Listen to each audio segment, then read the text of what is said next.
like Miami. Miami, Miami, Miami, Miami, Miami, Miami, Miami,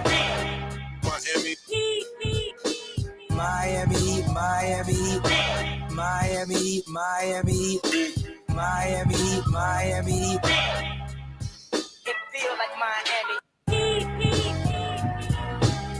Welcome to the EP Podcast. First of 2022. I'm your host, Giancarlo Navas. And with me today, we have our reality check master, Tiffany Meeks. Hey, what's up, guys? How's it going? We have the great Siobhan. What's up, Siobhan? What's popping? Well, This is the first part of the year, huh? This is the first 2022 Miami Heat beat. We started in 2013. We are nine calendar years deep in this, guys. That's fun. We gotta do an anniversary show. We're thinking about doing some stuff. So we have some things that Brian and I have talked about at year 5. We're like, man, if we make it to year 10, we have some stuff that we're all coming up. We're gonna make it to year 10. Unless just, I don't know if y'all seen that movie Don't Look Up. Unless something like that happens, we're gonna make it. Welcome to our lovely audience. Welcome to my co-host and everybody. Lot to get into today. We're about halfway through the season, almost. All-Star break is around the corner. We're soon going to unveil our All-Star picks. We'll do something fun for that. Last night was a doozy. You know what, Siobhan? These people have a tendency to play fun games. Even when their roster's filled with non-NBA players, they, when their best player on the court gets ejected, they fucking find ways to make shit fun. Damn, this guy. Yeah, no, they do. The other way. We're gonna get it right. We'll get it. No, they do. They do. We give the minimum contract guys a lot, or you guys give them a lot of shit. But everyone that's in the NBA is here for a reason. These 10 days, circumstances, outside. But they put together, they have a group of guys who have had to play a bunch of different styles within the course of this season kind of already. And, at some points it's a little frustrating. Sometimes it feels a little helter-skelter or, not what we anticipated coming into the season. But, we haven't had such huge a chunk of our lineup. But yeah, they find a way. Guys are disciplined for the most part, and they go out and give effort and they execute. And even when you don't execute, there haven't been too many nights where the effort has lacked. And when the effort has lacked, it shows and it's gross to watch, and all of these other things. But when it's on, and it's been on throughout this stretch. And yeah, last night was fun. I don't know if I anticipated it being fun or not without Dame and CJ. Not too familiar with Portland's roster, but it was fun, and I was proud of the group for not letting the shit slip away. Yeah.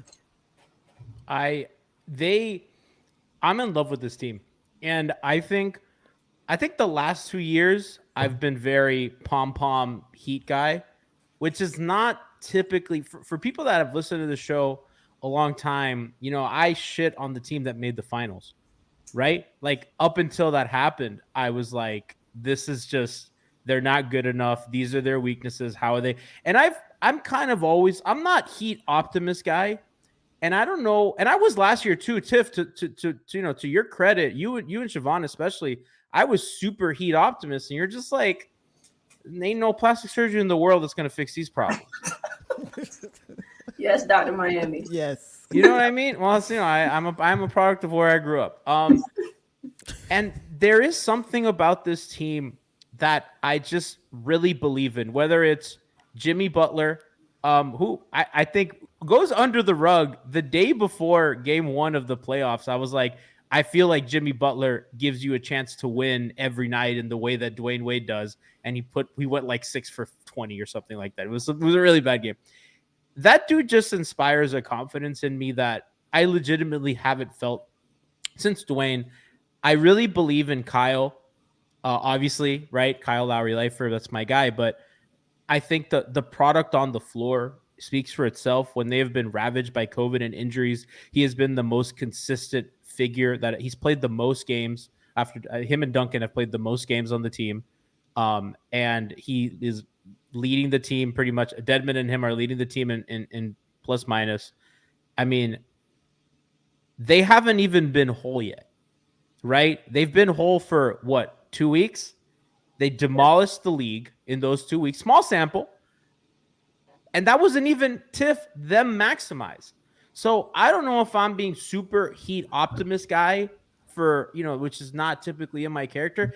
This team just has the makeup of something that I genuinely believe in. So I'll let you know something that I slipped and told Shy today in our little side conversation. It's funny. Realistically,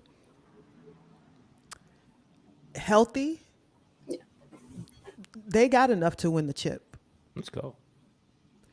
All right, but now I gave you your flowers. I got to give you your medicine. That's fine. Because we take them. I just don't foresee a pathway to all of the key figures being healthy all at the right time in the playoffs. Yeah. This is where I'm just kind of sitting back and looking at the landscape of what's happening with the league. Because healthy, they got it. Well, healthy and everyone playing up to the level in which they're supposed to. Yes. That's it. But that means everyone's playing up to the level in which they're supposed to play. They can't out-talent other teams. No. Been saying this. No, they can't. But the reason why that small sample size was them just basically dog walking teams is because everyone was clicking. Not even because their shooters were not. But see, this is where I say everyone, because what people don't realize is that everybody's complaining about who's going to play during the playoffs, who's going to get the minutes and blah, blah, blah. It doesn't matter. If all these guys can do what they're supposed to do, if Duncan's not on, there's a bench that Spoke can turn to and point to a different guy. Get in.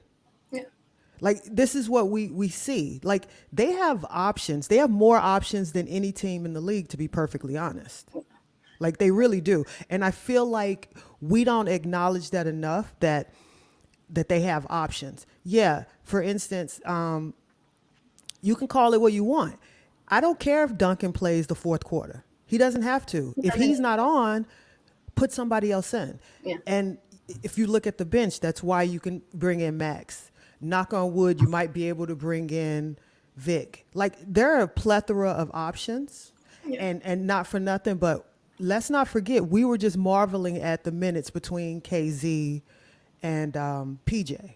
Like, that combination, we like that combination. So there's so many things they can do, but they just got to stay healthy. That's the scary part about this team, is that your main three are injury prone. Yeah. So quick shout out to Dennis D2183, gifted 5 tier 1 subs in chat. Thank you so much for that. And I saw Outback D's was thanking for when you give subs, that gives people access to not having commercials, having access to our great emotes. So when you guys do that, it not only helps us tremendously, but it just makes the audience so much better and more fun. So thank you. We appreciate that so much. Sorry, Mon. Chief, before we move on, you were talking about the shooters and in the under the whole umbrella of maximization is the shooters having to be on, but in a way that isn't force feeding. Mm-hmm. We talked a lot about Tiff. I know you and we talked a lot about Duncan being able, and I really, really don't want to sound like I pile on Duncan or get on him unfairly, but he is the shooter of the team, and he's the one that's had, kind of some of the most glaring struggles throughout the season. And him being on, again, has to come. And this is kind of why the only reason I've kind of been holding out on giving Duncan his flowers as of late, because I need to see him on within the context of the rest of the team in the way that maximizes all of the things, all of the options that we have available on the floor at the same time. And it isn't just, 16 DHOs to him. And we've gotten away from that. We've gotten far away from that. We're doing a lot of stags turning into singles, and we're doing a bunch of other things. But I need all of that to come together in a complete kind of maximization, and not just Duncan's hitting shots, but he's the only thing that we're looking at, and he is where we're forcing the ball to. Kyle is hitting shots, but his assist numbers are down or whatever it may be. Kyle has to score, but Kyle also has to have his assist numbers. But the maximization isn't just the individual talent doing the thing that the talent is supposed to do, but doing it in the way that synergizes and helps like bring together the whole. Right. I'm glad you said that because it's kind of really the basis of the pod we did with Christian this week as well, where we kind of talked about, well, the things that concern us most are their numbers look best when the stars aren't all together outside of the starting five, which is Jimmy, PJ, Duncan, Bam, Lowry, right? So that's the lineup that looks the best, and even that has a lot of room for improvement because its offense isn't really good by the numbers, and that tracks with the way Kyle and Duncan were shooting early in the season. I've kind of, and I told you this, I don't remember if it was yesterday or the other day, I was wrong about Max in a lot of ways. I think what he's doing is legitimately real. At first, I'm like, this is kind of cute, and now I'm just like, okay, no, this is real. He's clearly they did it again. They found and they helped the guy develop, and credit to Max who put the work in and who does all the right things. Yeah, and by the way, like I hate when people say it's all the organization. Oh, I hate it so much. I don't like that. They unlocked really, PJ. Stop it. They've just given people more They gave, opportunity. right. That's the thing. Yeah. You can see the coaching staff. What Yeah. they do is they find people with talent and they give them the opportunity to use said talent, regardless of, what it is. Like, who knew PJ had the offensive skill set that he had? And that's We just because didn't. we haven't been able to see it at his other job. Exactly. and we talked about that last time because while Spo has given PJ a freedom to do, I mean, yesterday he was using him in the BAM role, triggering handoffs, passing out of the high post, all that. But when we look at a guy like Bielica and Iguodala, they just look a lot better in Steve Kerr's system. And it's, sometimes Spo's really good at giving guys a freedom to unlock themselves. And sometimes guys like that, guys like your boy Mo Harkless, it doesn't. So this coaching staff is clearly, an incredible staff. I've been saying that coach is coach of the year. In my opinion, he is the best coach in the league. And I think their scouting and their player development is really incredible because early on in the Spo era and in the Pat Riley era, that was not really a thing that they did well. And they have really, post LeBron, absolutely hit on nearly every draft pick that they've taken, and they have found,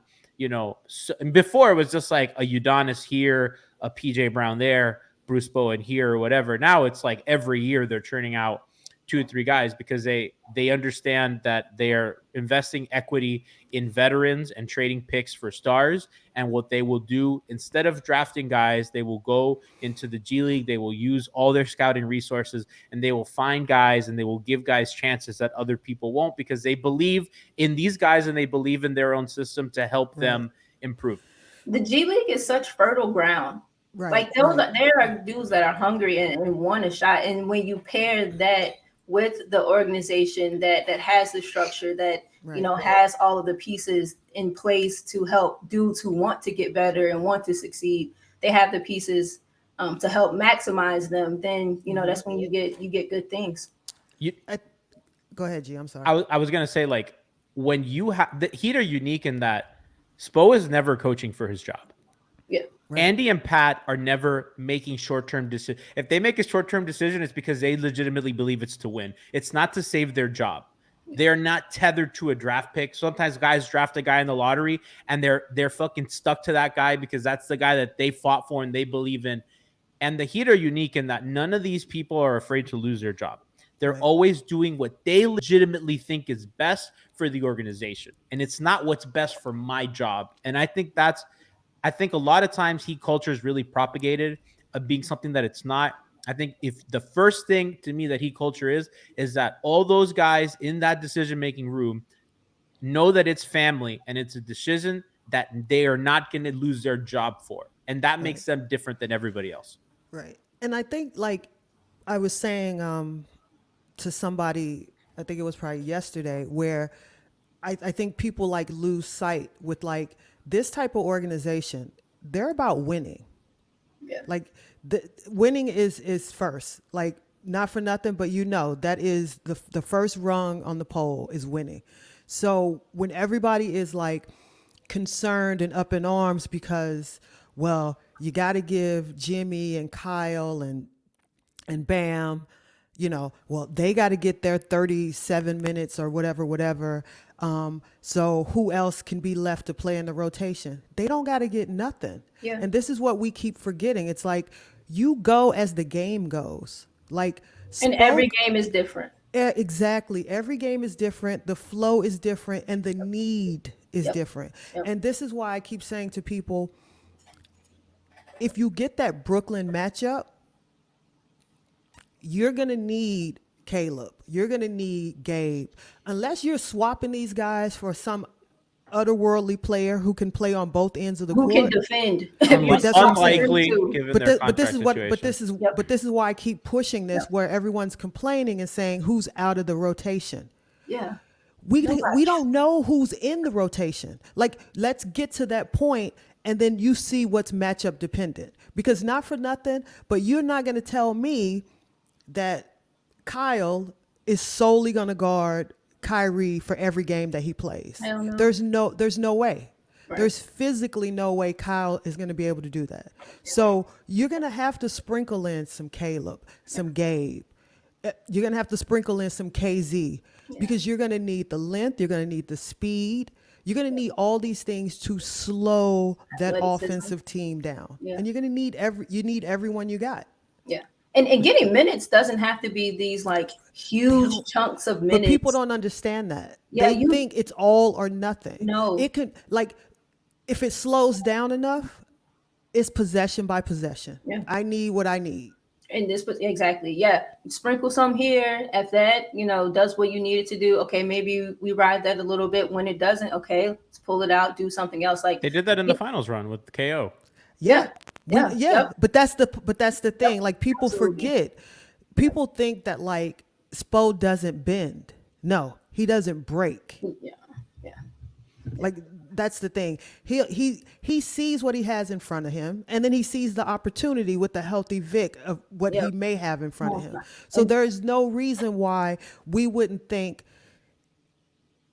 these guys wouldn't be able to sub in and give you 2 minutes here, 2 minutes there. 2 to 4 minutes, let dudes get breaks, come back, and it's made up of the right people who understand, I'm having this extended role right now. And sure, it's going to change once people, this team's deeper than the 2019. It is. And I think it is too. Yeah. It is. I definitely think it is. I super think it is. But and it's made up of the right people that know that I'm playing this role right now because this is what is necessary. The team is shorthanded, so my role is elevated right now.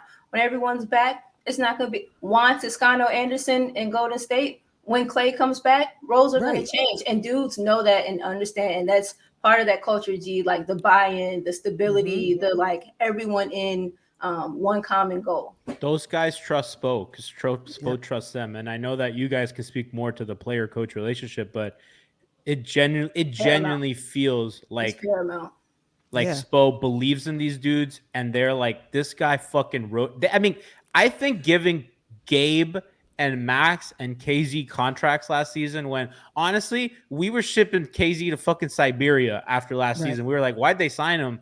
And honestly, I was not a big Gabe guy. I know that Siobhan, you've been on this really consistently. I was like, I get why you want to keep guys in your system, but I just feel like you could take a swing elsewhere. And I'm sure that matters to those guys. Yeah. Like being moved on from without feeling like you had a chance within the system to really contribute, especially when you feel like you're trending in the right direction. Gabe, I was on Gabe personally from like last February, but Max came on really well, really late, and like to be moved on from when you feel like you're finally trying to get some footing is deflating, and it pisses you off. And like to be reassured that, I like what I'm seeing out of you. We can use you. You will be good for us. It makes the buy-in that much more genuine. And credit to guys like Duncan, who, those guys' minutes come at his expense in a way.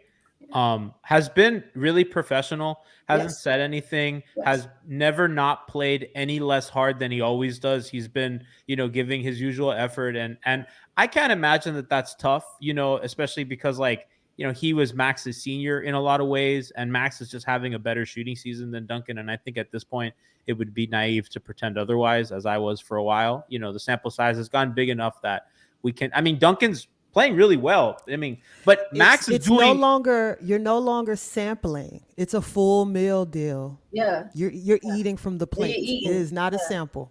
I still believe that the team is better if Duncan's doing what Strus is doing, because I believe that Duncan has a better understanding, and has better, I guess, synergy with the way that Miami moves without the basketball and the way that he screens off the ball.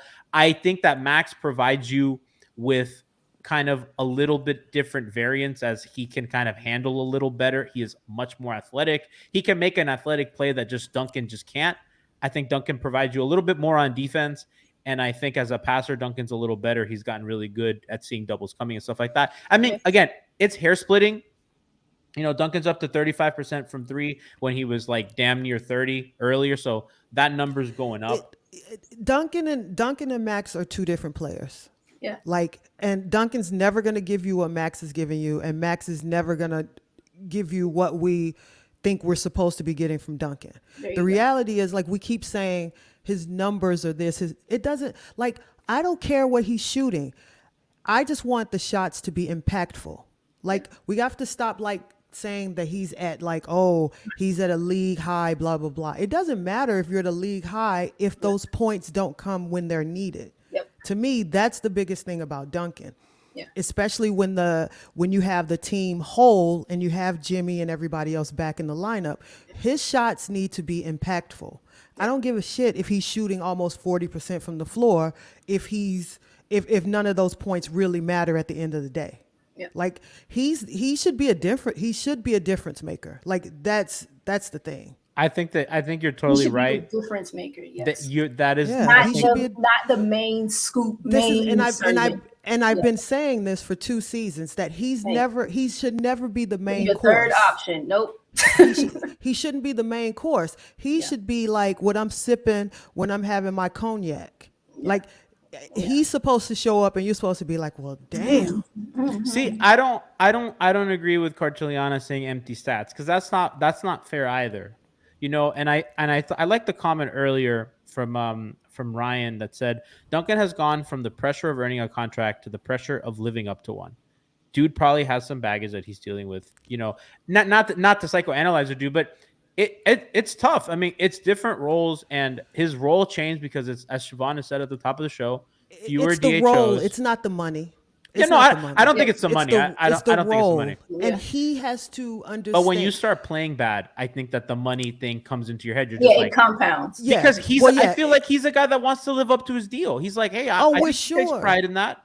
Yeah. We're sure he does. But Yeah. the problem is that, like, honestly, like I tell kids sometimes, you got set up for failure. You were never meant to be the number one option. Yeah. You were never meant to be you were never meant to be the Dark Knight. You were supposed to be Robin. Right. But because of necessity, Yeah. then he And this got is why the thrust into- contrast this season has been so stark, because the necessity last season was much different than what it is this season. Yeah. But you would think would help him, because he's just. I feel like he's missed open looks. Yeah, and that's don't- what but I've been see- saying that since preseason. That I Yep. swear to God, since preseason, that was my thing. And that the open looks that he has been missing are the looks that he's going to get now. And that's it. it's And different those than are the what they were. looks. And they They're- are the looks. And so those- those have been the things that have been Yep. concerning me, because like you said, the necessity isn't incessant DHOs. It's not, Mm-hmm. all of this action funneling to him. The impactfulness comes from knocking them down when open in the flow of all of the rest of it. Because the reality is, instead of like everybody like, woo, Duncan has 3 threes in the first quarter.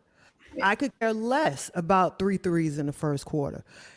If he hits one in the first quarter and then all of a sudden when we come out the half and he hits two, those are impactful. Yep. Like those are the shots that we want him to hit. Momentum swingers.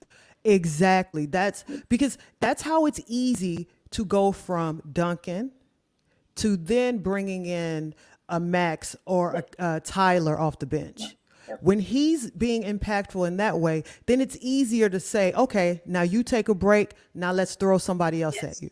Because then it also relieves a little pressure off of Tyler when he comes in, where he doesn't feel like, oh, nobody else is hitting. Now I got to hit. And then he starts pounding the air out of the ball. Yeah. So last season he was shooting about 37% Who? on Duncan? on tightly contested on contested threes. Very tight, 27. You don't expect the guy to shoot. But on regularly contested threes, 37%, 40% on open, and then 47% on wide open. I mean, that's obviously like really elite. What's changed mostly this season, the wide open, he's hitting at about 43%, which is not as high as last season, but that's still really good. The open 4 to 6 feet range, you know, he's shooting, that's 4 to 6 feet from the nearest defender. He's shooting 35%, which is just below average for when you're open. That number I expect should even out. What's a little different is he's shooting 30% at contested threes, where he was 37 last season. So he was a really elite shooter when he was being guarded. And now part of that is he's defended differently. Part of that is just that kind of lightning in a bottle won't last forever. Wayne Ellington had a little bit of that too. So, you know, Max is hitting a ton of contested threes now, because that just happens sometimes. Dudes, especially when they're bigger shooters like Max and Duncan, they have the size. They're just going to, like, I mean, a rim is bigger than you think. You know, I learned you can fit 2 basketballs in a rim. Did you know that? Yes. I could not believe it. I was like, holy shit. That looks so small. Yeah. But we also keep forgetting, like, as a shooter, he's not shooting from the same spots either. No. Like, he had a comfort zone last year where his spots were his spots. But now other people are in those areas that he likes to be in. Yep. G, you and I talked, I forget who we had on the pod that one time, but I think was it Wes? It might have been Wes. Wes mentioned that one of those spots that Duncan was getting a lot of you know, screens, relocates, or like fades, where in the corner. You have PJ now. That's PJ's spot. Max, left corner. Huh? That was me. But yeah, someone was on the show with us. But yeah, you have PJ in that corner now. The left corner, that's one of Max's most sweet spots. And so yeah, a new role, different ways of being defended, a different rhythm and a different cadence and timing that you're getting the ball, and different teammates, fewer opportunity. Like it is a lot, and it's a lot that goes into performing, but into performing consistently. I think part of what made him so good and what made the Heat really good is Jimmy Butler and Bam thrive in chaos. The Heat they don't have a Chris Paul. They don't have a LeBron James. They don't have, even Kyle's not that guy. Yeah. They don't have a dude that is going to, or Dwayne Wade for that matter, I'm going to pick you the fuck apart because I'm so much smarter than you and I'm more athletic than you. And Kyle and Jimmy and Bam create chaos and thrive. They set the house on fire and they take everything they got to in your confusion. And Duncan was a perfect complement to that because he is such a good mover. He'll always leak to the right spots. Yeah. And he's just missing those open ones. And, you know, some of that is, like you said, the stuff occupied in the corner. I think they've mostly fixed that. They've run more hammer screens for PJ. Yeah. They've actually moved PJ out of corners a lot of times too. Yep. Yeah, he's doing more stuff at the elbows and stuff, which, you know, for people who say that Spo doesn't do anything to help, he's always doing stuff. He's trying to help his guys out. What were you going to say, Tiff? No, I was just going to say, I think that, like, at this point, once we move into the second half of the season, we do have to be realistic and stop playing couch therapy, because at the second half of the season, now it's just, you got to hit these shots. Yeah. Yeah. Like there's no more of us trying to figure out who's in his spot. Was the pass not right? Was it not in his shooting pocket? And that goes for all of them, honestly. Like once March rolls around, Yeah, you got to hit these shots. Like I don't care that you didn't sleep well. No one cares. They You have just other got- options now, which is the point. But that's what I've been saying, and that's where people like don't understand where they're like talking about minutes. There's Tiff. no such thing. If you're not playing well, Yeah, who you don't- cares how much you make? Yeah, Who the cares if you conversation start? about like Duncan not closing. If he's not playing Right. well, people are playing better than He him. never then closed so- though. That part's Well, ridiculous to me. yes, Exactly. Yeah. People complaining about that. I'm like, he never closed, even when they made the Right. finals. Right. Shout out to Well, but Moose that's and the Alex. thing, and that's what I keep saying. But that's what I keep saying to people, where it's like you want to push Tyler as a full-time starter, where he shouldn't be there. And also, but here's the flip side: don't get mad when games are closing if your favorite's favorite is not on the floor, because it's about winning. And Spo's had an entire game to look to see what the matchup is and to look to see who's on. And now that's I'm who's going to be questioning in. you. There are 3 dudes who are probably pretty much guaranteed to close unless something weird happens. And that's it. And those only that's- them but- three but that's is it. fine. And But the that's- other 2 guys, you buy Could be earn it. anybody. Could be Yep. anybody. Not even PJ. Always Yeah, close. no, No, not even I'm not PJ. They getting love PJ. PJ. They would Yep. commit And crimes PJ for fucking PJ. gets it. PJ knows. But PJ PJ understands. knows. And that's why they love vets, Siobhan, because Yep. he's like, Yes. not personal. I'm here to fucking win. Young Yep. guys, the young free agents that you sign that are here for money and, love of the game or love of the fame type guys, Right. PJ is a professional. So like, I fucking love PJ. That stretch when they were closing with Max and Gabe, and people had like feelings about that. They were playing well, and they were earned it. giving them what Right. they earned it, and it was productive. Like they were producing and doing the things that Spo needed them to do. Spo is very stubborn, but let's not forget that Spo benched Shane Battier and Mike Miller in back-to-back playoff runs because they were not shooting the ball well. And because winning is paramount. Winning. This dude is Exactly. not out here for your feelings. And Don't care about credit it. to Shane and Yep. credit to Mike. Yes. Mike hit the Exactly. shoeless 3. Shane had the game 6 that'll live for fucking ever. Yep. Right? And those guys eventually will reward you, but it's quick hook. You don't have it tonight? Exactly. Yeah. And it's no hard Mario feelings. play It's fine. 42. You don't have it. Right. To the But they're second. also fortunate. Like I keep saying, they're fortunate to look at the bench and be able to say, okay, you know what? You come in. You come in. That's not a Teams are- luxury they've ever had because No, it's usually and- you're playing 42, you're playing 42, me you're tell playing you, 45. I'm watching that Nets game last night, and I don't care who was there and who wasn't there for COVID and blah, blah, blah. They're not deep. No. They're not deep at all. They were supposed to be, but Blake looks like a shell. LaMarcus Exactly. is iffy. LaMarcus is very inconsistent. And It's that first 5 and Patty. Yeah, and they let Jeff Green go. So this is where they are. Ooh, But my this is guy why can't- Which 5? Because they cycle starting lineups all the time. Right, my bad. It's them 3 and whoever else and Patty. Patty, Yeah. and then, because I think Bembry lost his minutes, right? Bembry, yeah, because Patty- Kyrie came back. It's So Patty and Bembry Bembry, lost I like minutes. Bembry. That guy's good. It's Patty and the Hall of Famers. But that's what I'm saying. So this team is ridiculously deep. So if you can keep some semblance of what you had that first couple of weeks of the season and push forward when healthy, they could be a problem. I'm not. Oh, I'm sorry. Post up Kyle Guys. And speaking of Mike Miller, what about Kyle Guys' lost shoe? That was a sign that the Heat were winning last night, as grim as it looked after Lowry was ejected. It's funny. Legendary. Yeah, I mean, by the way, I like their standings now, and Moose and I talked about this in the pregame show. Right now, the top 6 are Chicago, Brooklyn, Milwaukee, Miami at 4, Sixers at 5, Cleveland at 6. To me, that's perfect. They need to move. No. Let me tell you Because you why. don't- If 5 you're and at 6 4, is a matchup, right? you What's play the the Sixers in the first round, 4-5. I don't Okay. want to play Cleveland in the first round. Do you?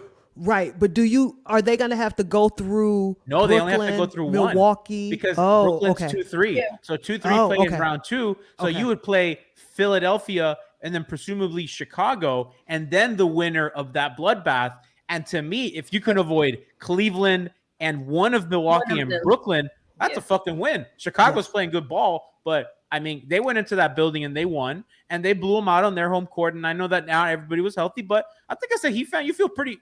I feel like you'd rather them than the other people. Yeah. So Yeah. I love the standing. If the standings hold, and listen, Chicago is winning a lot of games. Brooklyn's Give gonna me have the to. standings one more time, G.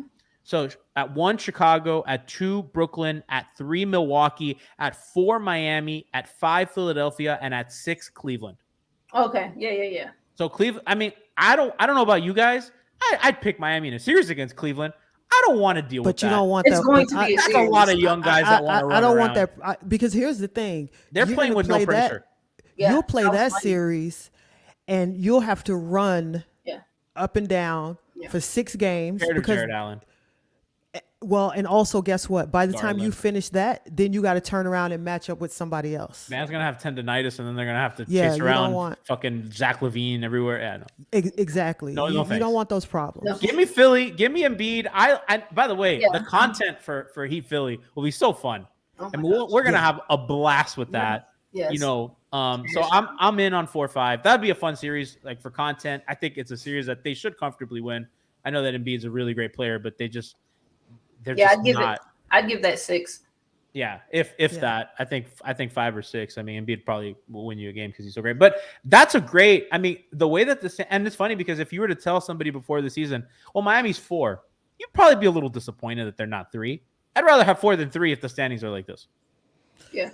Yeah. Well, and I also I had said at the beginning of the season I'd pick them to be 4th anyway because I figured I didn't even take COVID into concern. I just took normal Flat out. wear and tear in injuries, and I Yeah. said, well, I mean, they're Listen. half a game out of 3 too. It's just fucking crazy. well, just get home court in the first round.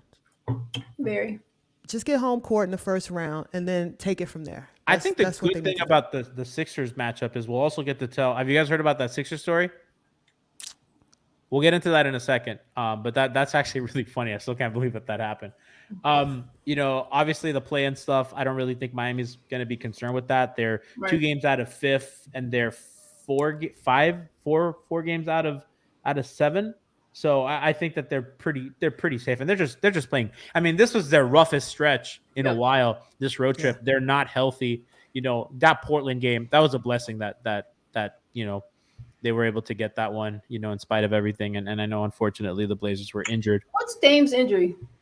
Abdominal. Yeah, ab something, yep, and then okay. CJ's the lung, Yeah. which is kind of scary considering nuts, COVID yeah. right now. So Yeah. CJ, stay safe. Yeah. Peace to him. Yeah. You know, funny enough, by the way, I have to mention this as we're talking standings. New York, they're at 11, 18 and 20. What's down there? What's down there? Oh, Atlanta. People said Atlanta was going to be better than Miami. What you doing down there, Trey? Oh, Atlanta. Oh, Boston. What happened? You What know, happened, Jason? What happened? I usually don't even engage with the shenanigans. And I was trying to, I forget what happened between me and Knicks fans early in the season. That was the first time I'd actually got involved in some Knicks beef. They're mean. One of them motherfuckers told me, you know, just wait 20 games in. And I bookmarked the tweet and I never went back and retweet and mentioned it because I'm above that. But I see you. Where they at, G? Where they at? All the way at the bottom at 11. Man, they're Bing behind. bong.